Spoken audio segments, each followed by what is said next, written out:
Revista Espírita, Jornal de Estudos Psicológicos, Allan Kardec, ano 3, junho 1860. 6c. Conversas familiares de além-túmulo. Senhora Duhé. Médium escrevente morta 1º de maio de 1860 em Sétif, Argélia, evocada primeiro em casa do Sr. Allan Kardec a 21 de maio, depois a 25 na Sociedade. 1. Evocação. Resposta. Eis-me aqui. 2. Conhecemo-nos de nome, se não de fato, e embora jamais me tenhais visto, sois capaz de reconhecer-me? Resposta. Oh, muito bem. 3. Já viestes visitar-me depois que morrestes? Resposta. Não, ainda não, mas sabia muito bem que me chamaríeis. 4. Como médium e perfeitamente iniciada no Espiritismo, pensei que melhor que outro poderíeis dar-nos explicações instrutivas sobre diferentes pontos da ciência. Resposta. Responderei o melhor que puder. 5. Esta primeira evocação tem por objetivo apenas renovar, de certo modo, nosso conhecimento e nos pôr em contato. Quanto às perguntas, como são de interesse geral, prefiro fazê-las na sociedade. Indago, pois, se consentiríeis em vir. Resposta. Sim, com prazer. Responderei e pedirei a Deus que me esclareça. 6. Há 5 médiuns aqui, tendo preferência por algum deles para vos servir de intérprete? Resposta. Isto me é indiferente, contanto que seja um bom médium. 7. Como médium, fostes enganado alguma vez pelos espíritos em vossas comunicações? Resposta. Oh, muitas vezes. Há poucos médiuns que não sejam mais ou menos. Nota. No dia seguinte, a senhorita Duhé manifestou-se espontaneamente e confessou o pesar por não lhe terem feito maior número de perguntas na véspera. 8. Se não o fiz, como disse, foi porque as reservava para a sociedade. Queria tão somente assegurar-me se podia contar convosco. Resposta. O que se faz em vossa casa também é dado para a instrução da sociedade, e muitas vezes é útil aproveitar os instantes em que o espírito quer comunicar-se, pois nem sempre as condições lhe são igualmente favoráveis. 9. Quais as circunstâncias que lhe podem ser favoráveis? Resposta. Há muitas que conheceis, mas é preciso saibais que isso nem sempre depende dele. Por vezes, necessita ser assistido por outros espíritos que podem não estar ali no momento. 10. Considerando que viestes espontaneamente, devo supor que estais num desses momentos propícios e o aproveitarei, se quiserdes. Dissestes ontem que muitas vezes fostes enganada como médium. Vedes agora os espíritos que vos enganaram? Resposta. Sim, vejo-os perfeitamente. Bem que eles ainda gostariam de me envolver, mas vejo bastante claro agora. Não sou mais o seu joguete. Então os repilo. 11. Dissestes também que há poucos médiuns que não tenham sido mais ou menos enganados. De que depende isso? Resposta. Muito do médium e daquele que interroga. 12. Poderíeis explicar mais claramente? Resposta. Quero dizer que sempre é possível preservar-se dos espíritos maus, desde que se o queira. A primeira condição para isso é não os atrair pela fraqueza ou pelos defeitos. Quanto vos teria a dizer sobre isso? Ah, se os médiuns soubessem todo o erro que cometem, dando trela aos espíritos malévolos. 13. É no mundo dos espíritos que cometem erros? Resposta: sim, e também no mundo dos vivos. 14. Qual o erro que podem cometer no mundo dos vivos? Resposta: vários. Para começar, tornam-se presa dos espíritos maus, que deles abusam e os impelem ao mal, excitando todas as imperfeições que neles se encontram em germe, principalmente o orgulho e a inveja. Depois, Deus os pune, muitas vezes pelo sofrimento da vida. Observação. Temos mais de um exemplo de médiuns dotados das mais felizes disposições e que a desgraça perseguiu e abateu depois de se terem deixado dominar pelos espíritos maus. 15. Mas, então, não seria melhor não ser médium, já que essa faculdade pode arrastar a tão graves inconvenientes? Resposta. Acreditais que os espíritos maus só venham atacar os médiuns? A mediunidade, ao contrário, é um meio precioso de os reconhecer e de se resguardar contra eles. É o remédio que, em sua bondade, Deus põe ao lado do mal. É o aviso do bom pai que ama os filhos e quer preservá-los do perigo. Infelizmente, os que desfrutam desse dom não sabem ou não querem aproveitá-lo. São como o imprudente que se fere com a arma que deveria servir para defendê-lo. 16.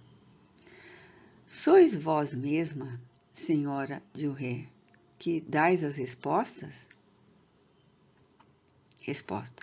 Sou eu mesma que as dou e vou-la asseguro em nome de Deus. Mas creio que, se tivesse sido abandonada a mim mesmo, não seria capaz de responder. Os pensamentos me vêm de mais alto. 17. Vedes o espírito que vô-las inspira? Resposta. Não. Aqui uma multidão de espíritos diante dos quais me inclino, e seus pensamentos parecem irradiar sobre mim. 18. Assim um espírito pode receber inspiração de outros tão bem quanto aquele que está encarnado e lhe servir de intermediário? Resposta. Não o duvideis. Muitas vezes julga responder por si mesmo, quando não é mais que um eco. 19. Quer os pensamentos sejam pessoalmente vossos, quer sejam sugeridos, pouco nos importa, desde que sejam bons, e nós agradecemos aos espíritos bons que vô-los sugerem. Mas então perguntarei, por que esses mesmos espíritos não respondem diretamente? Resposta. Eles o fariam se os interrogasseis. Foi a mim que evocastes.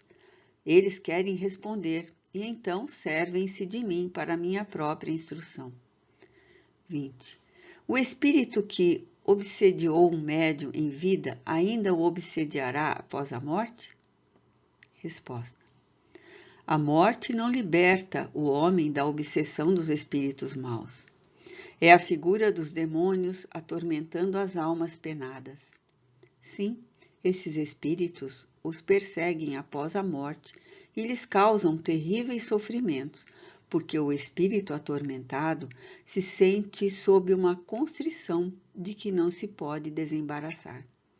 Aquele, ao contrário, que se libertou da obsessão em vida, é forte, e os espíritos maus o encaram com temor e respeito. Encontraram o seu mestre. 21. Há muitos médiuns realmente bons na completa acepção da palavra? Resposta. Não são os médicos que faltam, mas os bons médicos são raros. Dá-se o mesmo com os médiuns. 22. Por qual sinal podemos reconhecer que as comunicações de um médium merecem confiança? Resposta. As comunicações dos espíritos bons têm um caráter com o qual não podemos nos enganar quando nos damos ao trabalho de estudá-las. Quanto ao médium, o melhor seria aquele que jamais tivesse sido enganado, pois isso seria a prova de que só atrai espíritos bons. 23. Mas não há médiuns dotados de excelentes qualidades morais e que são enganados? Resposta. Sim, os espíritos maus podem fazer tentativas e não triunfam senão pela fraqueza ou pela excessiva confiança do médium que se deixa enganar. Mas isso não dura e os espíritos bons facilmente vencem quando há vontade. 24. A faculdade mediúnica é independente das qualidades morais do médium? Resposta. Sim. Muitas vezes é dada em alto grau à pessoa viciosa, a fim de ajudá-las a corrigir-se. Será que os doentes não precisam mais de remédio que as pessoas sadias? Os espíritos maus, por vezes, lhes dão bons conselhos sem o saber. A isso são impelidos pelos bons, mas elas não os aproveitam, porque por orgulho não os tomam para si. Observação. Isto é perfeitamente exato. Muitas vezes temos visto espíritos inferiores darem rudes lições em termos pouco comedidos, assinalar defeitos, expor ao ridículo as imperfeições alheias, com mais ou menos habilidade, conforme as circunstâncias e por vezes de modo muito espirituoso. 25. Espíritos bons podem comunicar-se por maus médiuns? Resposta. Algumas vezes, médiuns imperfeitos podem receber belas comunicações que não procederiam senão dos espíritos bons. Mas, quanto mais sábias e sublimes, tanto mais culpados serão os médiuns por não aproveitá-las. Oh, sim, são muito culpados e sofrerão cruelmente por sua cegueira. 26. As boas intenções e as qualidades pessoais de quem interroga podem conjurar os espíritos maus atraídos por um médium imperfeito e lhe assegurar boas comunicações? Resposta. Os espíritos bons apreciam a intenção e, quando o julgam útil, podem servir-se de qualquer espécie de médium, conforme o objetivo a que se propõe. Mas, em geral, as comunicações são tanto mais seguras quanto mais sérias as qualidades do médium. 27. Como nenhum homem é perfeito, segue-se que não há médiuns perfeitos? Resposta. Há os que são tão perfeitos quanto o comporta a humanidade terrena. São raros, mas existem. São os preferidos de Deus e se preparam grandes alegrias no mundo dos espíritos. 28. Quais os defeitos que dão mais acesso aos espíritos maus? Resposta. Já vou-lo disse, o orgulho e a inveja, sendo esta uma consequência do orgulho e do egoísmo. Deus ama os humildes e castiga os soberbos. 29. Disso concluis que o médium não é humilde, não merece nenhuma confiança? Resposta. Não de maneira absoluta, mas se no médium reconheceis orgulho, inveja e pouca caridade, tendes muito mais chances de ser enganado. Observação. O que leva a perder muitos médiuns é o fato de se julgarem os únicos capazes de receber boas comunicações e desprezarem as dos outros. Julgam que são profetas, quando não passam de intérpretes de espíritos astuciosos que os enlaçam em suas redes, persuadindo-os de que tudo quanto escrevem é sublime e não mais precisam de conselhos. A crença de certos médiuns na infabilidade e na superioridade de suas comunicações é tal que, nelas, tocar é quase uma profanação. Delas duvidar é quase uma injúria. Mais ainda, é até expor-se a deles fazer inimigos, porquanto mais valeria dizer a um poeta que os seus versos são maus. Esse sentimento, que tem por princípio evidente o orgulho, é alimentado pelos espíritos que o assistem e que têm muito cuidado em lhes inspirar o afastamento de quem quer que os possa esclarecer. Só isso deveria ser suficiente para lhes abrir os olhos, caso não estivessem fascinados. Há um princípio que ninguém poderia contestar. Os espíritos bons só aconselham o bem. Portanto, tudo quanto não for o bem, no sentido absoluto, não pode provir de um espírito bom. Consequentemente, todo conselho ditado ou todo sentimento inspirado que reflita o menor pensamento mau é por isso mesmo de origem suspeita, sejam quais forem as qualidades ou a redundância do estilo. Um sinal não menos característico dessa origem é a lisonja, de que os espíritos maus são pródigos em relação a certos médiuns. A propósito, sabem exaltar os dotes físicos ou as qualidades morais, afagar as secretas inclinações, excitar a cobiça e a cupidez, e mesmo censurando o orgulho e aconselhando a humildade, agrilhoar-lhes a vaidade e o amor próprio. Um dos meios que empregam consiste, sobretudo, em convencê-los de sua superioridade como médiuns, apresentando-os como apóstolos de missões, pelo menos duvidosas, e para as quais a primeira de todas as qualidades seria a humildade, unida à simplicidade e à caridade. Fascinados pelo nome de seres venerados, dos quais se julgam intérpretes, não percebem as verdadeiras intenções dos falsos espíritos, malgrado seu, porquanto seria impossível a espíritos inferiores simular completamente todas as qualidades que não possuem. Os médiuns não se libertarão verdadeiramente da obsessão de que são alvo, senão quando compreenderem esta verdade. Só então os maus espíritos, por seu lado, compreenderão que perdem tempo com pessoas que não poderiam pegar em falta. Sociedade, 25 de maio de 1860. 30. Ao que parece, vosso marido possui a faculdade da vidência. Ele a tem realmente? Resposta: sim, positivamente. 31. Diz ele vos ter visto 2 vezes após vossa morte. Isso é verdade? Resposta: é bem verdade. 32. Os médiuns videntes estão expostos a serem enganados pelos espíritos impostores como os médiuns escreventes? Resposta: são enganados menos vezes que os médiuns escreventes, mas igualmente podem sê-lo pelas falsas aparências quando não são inspirados por Deus.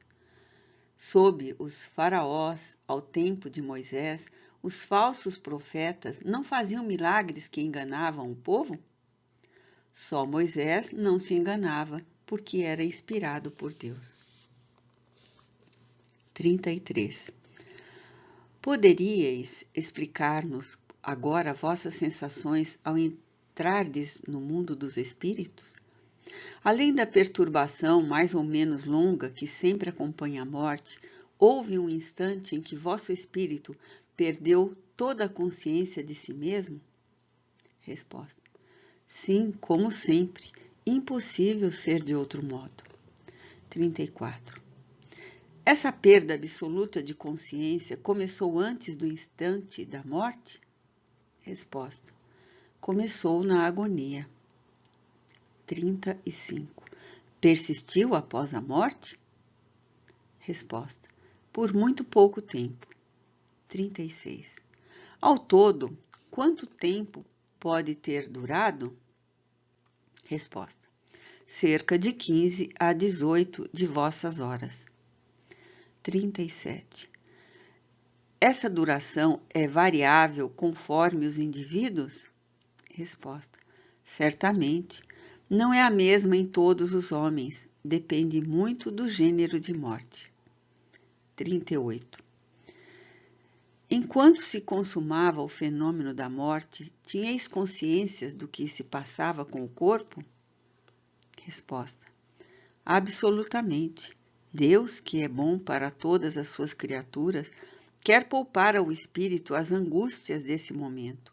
Eis porque lhe tira toda a lembrança e toda a sensação. Observação. Esse fato que nos tem sido sempre confirmado é análogo ao que se passa na volta do espírito ao mundo corporal.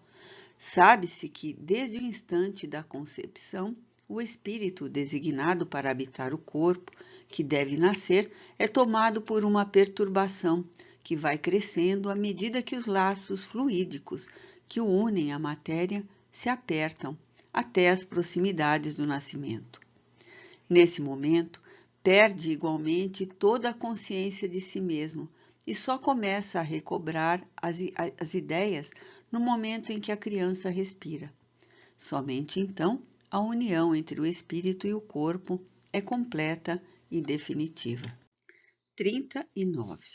Como se operou o instante do despertamento, vós vos reconhecestes subitamente ou houve um momento de semiconsciência, isto é, um vazio nas ideias? Resposta. Permaneci nesse estado durante alguns instantes. Depois, a pouco eu me reconheci. 40. Quanto tempo durou esse estado? Resposta. Não sei exatamente, mas pouco tempo. Creio que cerca de 2 horas. 41. Durante essa espécie de meio sono, experimentastes uma sensação agradável ou penosa? Resposta. Não sei, quase não tinha consciência de mim mesma. 42. À medida que vossas ideias clareavam, tinhais a certeza da morte do corpo ou julgastes por um instante ainda estar neste mundo? Resposta. Realmente o julguei durante alguns instantes. 43. Quando tivestes a certeza da morte, sentistes pesar? Resposta. Não, absolutamente. A vida não é para se lamentar. 44. Quando vos reconhecestes, onde vos encontráveis e o que vos feriu primeiramente à vista? Resposta. Encontrei-me com espíritos que me rodeavam e me auxiliavam a sair da perturbação. Foi essa mudança que me impressionou. 45. Vós vos encontraste junto ao vosso marido? Resposta. Eu pouco o deixo. Ele me vê, evoca-me e isto substitui meu pobre corpo. 46. Fostes rever imediatamente as pessoas que tinhais conhecido, o senhor Dumas e outros espíritas de Sétif? Resposta. Não imediatamente. Pensei que me evocariam. Não havia muito que os havia deixado, mas encontrei alguns que conhecera e que não via há séculos. Eu era médium e espírita. Todos os espíritos que eu havia evocado vieram receber-me. Isso me sensibilizou. Se soubesseis como é agradável reencontrar os amigos neste mundo. 47. O mundo dos espíritos vos pareceu uma coisa estranha e nova? Resposta. Oh, sim. 48. Esta resposta nos surpreende, porque não é a primeira vez que vos achais no mundo dos espíritos. Resposta. Isso nada tem que deva surpreender. Eu não era tão adiantada quanto hoje, e depois a diferença entre o mundo corporal e o mundo dos espíritos é tão grande que haverá de surpreender sempre. 49. Vossa explicação poderia ser mais clara. Isso não resultaria dos progressos realizados pelo espírito cada vez que retorna ao mundo espiritual, ensejando-lhe percepções novas que o levam a encarar esse mundo sob outro aspecto? Resposta. É bem isso. Eu vos disse que não era tão adiantada quanto hoje. Observação. A seguinte comparação permite compreender o que se passa em tal circunstância. Suponhamos que um pobre camponês venha a Paris pela primeira vez. Frequentará uma sociedade e residirá num bairro compatível com a sua situação. Depois de uma ausência de vários anos, durante os quais tivesse ficado rico e adquirido certa educação, retorna a Paris e se encontra no meio completamente diverso do da primeira vez e que lhe parecerá novo. Compreenderá e apreciará uma porção de coisas que apenas havia despertado sua atenção da primeira vez. Numa palavra, terá dificuldade em reconhecer sua antiga Paris e, no entanto, será sempre Paris, embora se lhe apresente sob um aspecto novo. 50. Como julgais agora as comunicações que são recebidas em Sétif? São em geral melhores ou piores? Resposta. São como em toda parte. Há boas e más, verdadeiras e falsas. Muitas vezes se ocupam de coisas que não são bastante sérias nem consideradas com acerto. Mas não julgam fazer mal. Tentarei corrigi-los. 51. Agradecemos a vossa presença e as explicações que houveste por bem nos dar. Resposta. Também vos agradeço por ter dispensado em mim. Medicina intuitiva. Plessis Boudet, 23 de maio de 1860. Senhor, em minha última carta, dei-vos um boletim das curas obtidas por meio da medicação da senhorita Godin. Estou sempre com a intenção de vos manter ao corrente dos fatos, mas hoje julgo mais útil falar do seu modo de tratar. É bom manter as pessoas a par disso, porque de longe vêm doentes que fazem uma ideia muito falsa desse gênero de medicação e que se expõem a fazer uma viagem inútil ou de pura curiosidade. A senhorita Godin não é sonâmbula, jamais consulta à distância, nem mesmo em seu domicílio, mas apenas sob minha direção e meu controle. Quando estamos de acordo, o que ocorre quase sempre, pois agora estou em condições de apreciar sua medicação, começamos o tratamento convencionado e a senhorita Godin faz os curativos e prepara as tisanas. Numa palavra, age como enfermeira, mas enfermeira de elite e com zelo sem paralelo em nossa modesta casa de saúde improvisada. Será por um fluido depurador que seria dotada que ela consegue resultados tão preciosos?